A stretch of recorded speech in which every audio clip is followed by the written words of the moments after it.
जय वैदिक। मेरा नाम सुशीला है और मैं शामली के विनर ग्रुप से बिलोंग करती हूँ।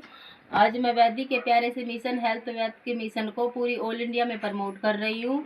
और मैंने कुछ दिन पहले ये सुमन दीदी को वैदिक की ये खुराक दी थी। दीदी के हेल्थ के क्या क्या इशू थे, क्या क्या प्रोडक्ट खा के दीदी को क्या क्या आराम लगा, अगली आवाज़ सुमन दीदी की, दीदी खुद बताएंगी अपनी आवाज़ में। जी दीदी बताइए आपको क्या।